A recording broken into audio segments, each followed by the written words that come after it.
Federal deregulation was real. The compliance relief was not. At the start of 2026, many executive teams assumed federal deregulation would simplify the compliance environment. By the end of Q1, that assumption no longer holds.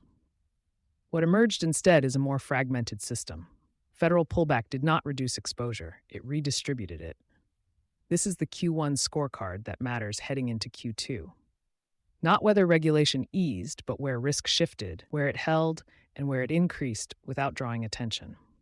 The federal rollback was real. The relief was not.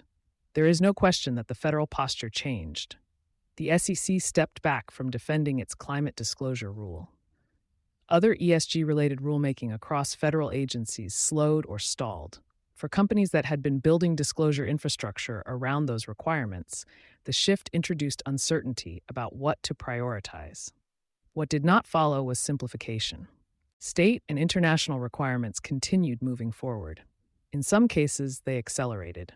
State attorneys general in jurisdictions including California and New York have continued pursuing enforcement actions tied to greenwashing under existing consumer protection and advertising laws.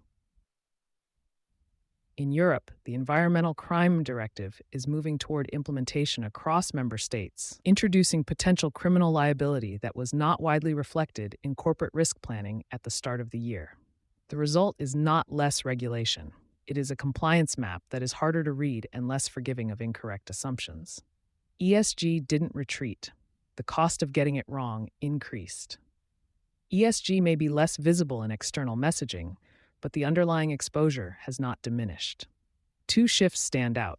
Greenwashing risk is rising, driven by both regulatory enforcement and private litigation. Legal challenges are targeting companies that overstate progress, as well as those that fail to substantiate claims. Exposure now sits across multiple channels at once. At the same time, capital markets are incorporating transition risk more directly into financial evaluation. Credit assessments for emissions-intensive companies are increasingly tied to the credibility of transition strategies. With more than $1 trillion in U.S. corporate debt maturing across 2025 and 2026, that scrutiny is moving from theory into refinancing reality. This is no longer a reputational issue. It is a financing variable. What has not changed? Some of the most important constraints remain exactly where they were in January. Grid infrastructure continues to limit execution. A significant share of new capacity is delayed by interconnection queues, permitting timelines, and physical bottlenecks. For many organizations, the constraint is not capital availability. It is the ability to deploy it.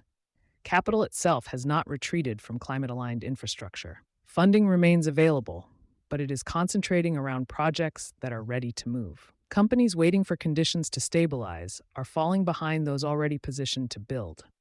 Investor expectations at the board level have also held steady. Oversight of climate-related risk is still expected to be embedded in strategy, not treated as a separate or downstream consideration.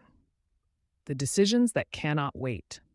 3 priorities should be addressed before Q2 planning is finalized. Reassess disclosure strategy based on where the company actually operates, not where federal policy has shifted.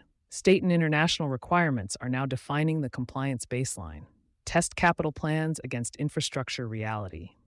If growth assumptions depend on grid capacity that is not secured, that is not a delay. It's a structural risk. Avoid interpreting reduced federal activity as reduced exposure. The absence of new federal enforcement does not eliminate existing obligations or liability pathways.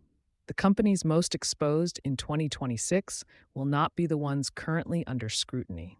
They will be the ones that planned for a simpler environment and did not adjust when the landscape became more complex. Q1 did not simplify compliance. It exposed how fragmented it already is. That is the operating environment heading into Q2. You've been listening to Sustainability Soundbites by Environment and Energy Leader.